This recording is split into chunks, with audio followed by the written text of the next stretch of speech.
A paz, queridos discípulos cristianizados por Jesus. Olha, manos, a expressão "tá ligado" do versículo 18 virou uma gíria entre os mais jovens e adolescentes, tá ligado?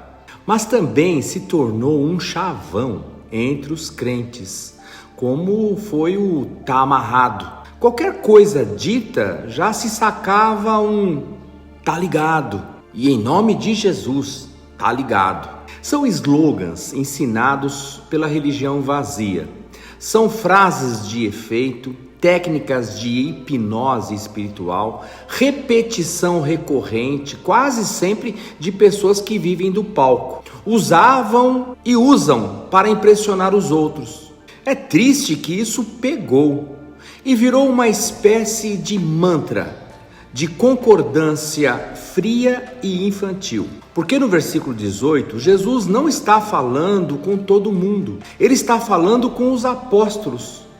E ele dirige isso aos genuínos discípulos dele, os que aprenderam todo o caminho do Sermão do Monte, os que têm joelhos calejados, os que têm vida de quarto, os que têm vida de oração, vida jejuada com Deus, gente que tem trabalho diário de reconciliação, de partir o pão juntos, de esperar uns pelos outros.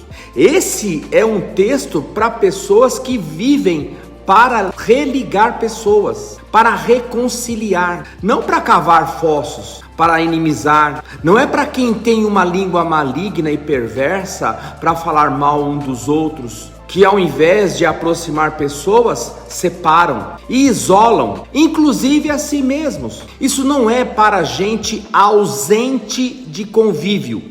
Jesus está falando aqui com os filhos da conexão, com os filhos da construção de pontes, com os que têm mais interesse em unir do que separar, com os promotores de amor e amizades, os que gostam de reconciliar, são os que abençoam sempre e não amaldiçoam ninguém. Então, isso aqui pertence a uns poucos. Não é só para quem recita um "tá ligado" e a mágica acontece. Jesus está falando com aqueles que são jesuizinhos, os do acolhimento, os que têm o espírito do perdão. Somente para esses é que é dado esse poder de ligar no céu o que está sendo ligado na terra. É interessante o que 1 João 5,16 está dito, que se alguém vir o seu irmão cometer pecado, que não seja para a morte, pedirá e Deus lhe dará vida. João diz: se você vir alguém que pecou, mas não foi pecados para a morte, foi apenas uma tolice, uma emoção enganosa, fez bobagens, mas sem um intento deliberado, contínuo, maligno, diabólico e satânico para a morte, perdoem, intercedam, orem, levem isso ao Pai e Ele o perdoará. Percebem que alguma coisa sobrenatural e pura foi ligada na terra? Sendo, portanto, assim, manos, vá ao Pai e será ligado no céu também. Nesse caso, queridos, fecha circuito. É como o raio. O raio nunca cai, ele fecha circuito. Quando a energia lá de cima se liga com a energia aqui de baixo, aí o raio acontece. Essa autoridade de ligar no céu é só para quem faz ligações na terra. Não é uma palavra de ordem, não é uma bravata, não é um chavão mágico que, quando dito, já está decretado. Não é não. De forma grave, por muito tempo, isso virou uma oportunidade maligna de ameaça contra as pessoas. Olha, cuidado, porque eu sou autoridade sobre você. Eu tenho o poder concedido a mim pelo próprio Jesus. que se eu decidir desligar você aqui, você será automaticamente desligado no céu. Então, é que eu estou com um interruptor aqui na minha mão para apagar ou acender você. Não brinque com o ungido do Senhor. Cuidado! Se eu orar, não me faça orar por você. Não me obrigue a ter que chegar nessa situação. Não me contrarie. Em 1 Coríntios 5, há uma história de um rapaz que foi para a cama com a mulher do seu pai, a sua madrasta.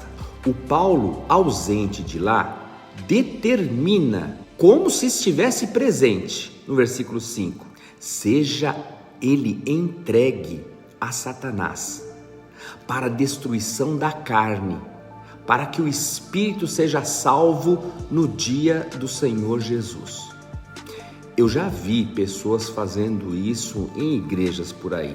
Mas quando você vai lá na segunda carta aos Coríntios, você encontra o apóstolo arrependido. Ele diz: procurem aquele irmão, reconcilie ele, parem de massacrá-lo. Ele está em estado de angústia e tristeza e poderá chegar até a morte. Ora, o Paulo nem examinou o coração do rapaz e já fez logo um vaticínio, um decreto de desgraça absoluta. Que seja ele entregue a Satanás. Misericórdia! Eu louvo a Deus pelo relato dessa história por duas razões. A primeira é do rapaz arrependido e a segunda é por saber da fragilidade, da limitação de qualquer pessoa, inclusive o Paulo, que tinha que ser um modelo de Jesus, como ele mesmo pede, em ser imitado, como ele imitava Jesus. Até o Paulo escorregou feio numa casca de banana. E o mesmo Paulo foi inflexível com o João Marcos e não queria mais ver ele nem pintado de ouro. Mas tempos depois manda buscar o João Marcos porque lhe era útil, mostrando o seu claro arrependimento. Ele se arrependeu também de ter brigado com o Barnabé, que depois de muitos anos se juntaram novamente. Desligar pessoas é um caso de exceção, principalmente porque Jesus nunca desligou ninguém, nem o Judas, que na cena do beijo, Jesus o chama de amigo. No versículo 19 está dito: onde estiverem dois e concordarem. Tem que ter ao menos dois para concordar, não é? Ninguém concorda sozinho. Concorda consigo mesmo? É a igreja de uma pessoa só? E isso, por exemplo, começa com um casal, que é naturalmente dois, em necessidade de concordância. São pessoas que se uniram em amor e formaram uma unidade das mais desafiadoras, das mais belas histórias de união, de pacificação, de concordância na terra. Estar casado é isso. Uma vida de testemunho, de conciliação e reconciliação. Salvos para todo mundo ver. Para ser um testemunho dos mais lindos que alguém pode viver e testemunhar em Cristo. Olha, queridos, um casal de joelho, um casal orando, pedindo pelos filhos, pedindo pelos amigos, pelo próximo. Olha, percebe o poder que tem esse onde estiverem dois e concordarem? Seja cônjuges, seja amigos, irmãos, começa com dois. E a palavra concordar aqui no original tem o mesmo sentido de sinfonia. Sabe aqueles instrumentos que tocam na mesma afinação, no mesmo diapasão? Que são conduzidos pela batuta do mesmo Maestro eterno? Unidos nesse Espírito de Cristo? Que se pedirem qualquer coisa, concordando sinfonicamente em Deus, será ligado no céu. Olha, manos, isso precisa ser um acordo de amor, não é uma concordância qualquer, Vamos nos unir aqui, concordar qualquer coisa para a gente ligar no céu. Não é assim não, não. Precisa ser uma concordância na disciplina de Jesus, no jeito como ele viveu e tratou as coisas e as pessoas. Jesus define o padrão. Versículo 20, onde estiverem 2 ou 3 reunidos em meu nome. Esse é o padrão. E esse 3 aqui já é um número infinito, é um número enorme. É como o número da Trindade. Tente limitar os 3. Tente dizer que nos 3 não cabe mais ninguém com eles, que aí você vai excluir até você mesmo. E o tempo verbal usado no texto é maravilhoso, não é? Eu ali estou, não é eu estarei, é eu estou naturalmente por causa da reunião em meu nome.